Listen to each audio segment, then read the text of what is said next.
Hello and welcome to Crystal Critique, a name that was definitely not just made up a few seconds ago. In this show, I will be critiquing whatever Steven Universe episodes I want in honor of Steven Universe Future's finale, and by that I mean any episode that has a lot of free footage for me to use. So I guess there's not much else to do besides talk about this week's episode. Yay! So, the episode we're going to be talking about today is Mindful Education. Man, what a great episode to start off on. This episode is amazing. It has an amazing theme and is beautifully animated. It deals with some important topics such as hating yourself for your shortcomings and coming to terms with them. I'll also go through the message some more later, but for now, let's go through the episode. We open with Connie coming over to Steven's house for fusion training, but she doesn't seem to be feeling very well, and by that I mean she's feeling so not well that she doesn't even notice Steven's bald head. During their fusion training, Connie's baggage affects Devani's ability to keep everything together, making them diffuse. It's revealed that Connie is feeling bad because of an incident at school where she accidentally beat up a random kid she passed by, which, might I add, how does that even work? Connie just walks by some dude and the first thing that comes to mind is, I will end this man's life! Anyway, Steven comforts her and tells her how much he relates to her. In fact, maybe he relates to her situation a bit too much. Anyways, Garnet, who hears their conversation, holds the phone and takes it to bring the two of them to the beach and has a little chat with Devani. This is where things start to get good. Garnet talks to Steven and Connie about the balance between the two of them, and Garnet just starts spitting out some advice. She says to find balance, you must understand your feelings. To understand your feelings, you must see them clearly without running from them, which is just incredible advice. It just makes so much sense, it can be so helpful. They form Devani and start breathing. Close your eyes. Okay. Breathe. Here in darkness, everything's okay. Listen to the waves and let them fade away. Here comes a thought. And then they get transported to a strange blue void where Garnet sings one of the greatest songs in the entire Steven Universe series. I kinda wish the blue void was explained a bit more, like if Garnet told us about what this place was, but I digress because my god, this song, it is so good. It's so calming, enchanting, and absolute eye candy to watch. This episode's storyboards were made by Takafumi Hori from Studio Trigger, a storyboard artist that actually knows what he's doing. And his skill is really shown during this entire song. I especially love how these glowing butterflies are used to symbolize everyone's thoughts. It's really interesting, it improves the viewing experience, and it gives the sequence even more style. In the second half of the song, Connie starts to open up more about her incident at school, and it's so nice to see Connie getting help throughout the song.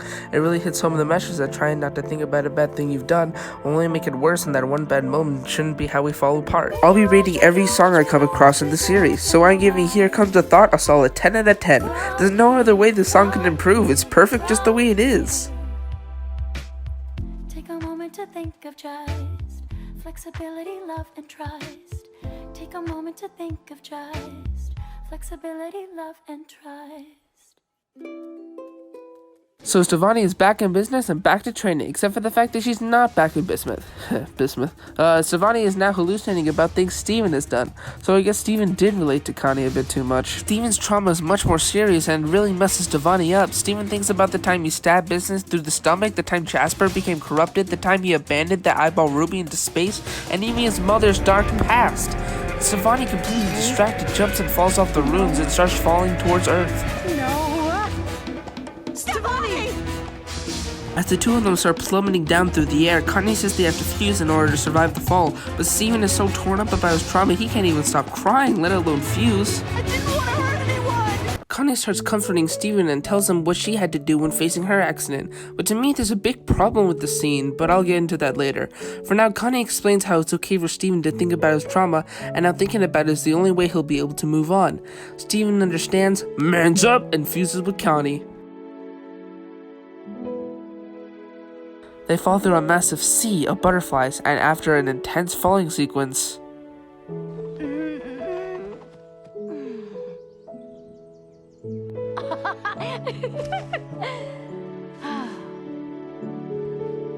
they're able to safely float down, completely balanced.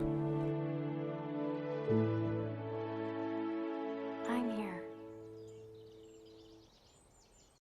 It really goes without saying that I loved this episode. It's uplifting, hopeful, and invigorating. However, I will say that it does have one rather big hole in the story. I wouldn't say it ruins the episode, but it would definitely be better if this hole was filled in. It traces back to when Steven and Connie are falling through the air. Steven is intensely traumatized by all these experiences that we could clearly see, and Connie just gives him a little talk, and Steven's immediately better. Sure, I guess he could have been extremely focused in the moment, but that doesn't excuse the fact that these experiences happened, and they clearly interfered with Steven's mental health. And in the next episode, we just go back to chilling in Beach City and Future Boy Zoltroning as if nothing ever happened. These memories are just left behind and are pretty much never talked about again, which is literally going against this episode's entire message. I guess Steven could have talked about it with the gems off screen, but either way, we never get to see it. What sounds like a better episode idea? Steven talking about the horrible things he's been through, having a meaningful, deep conversation with someone about it, and maybe even coming to terms with some of these people? Or Future Boy Zoltron over there? Yeah, that probably speaks for itself. The best reason I can think of for the writers to make this choice is probably that they wanted to save all of this trauma talk for Steven Universe Future, which is not a very good reason. Leaving massive plot holes open only for them to be lightly touched on 2 seasons later is not what I have in mind when I think of good writing. But despite all that, Mindful Education has way more strengths than it has weaknesses. It's just so very pleasant to watch that the bad just goes overlooked by me, which is honestly how I would summarize Steven Universe as a whole. Sure, it certainly has its flaws, but at the end of the day, I enjoyed it, and that's gotta count for something.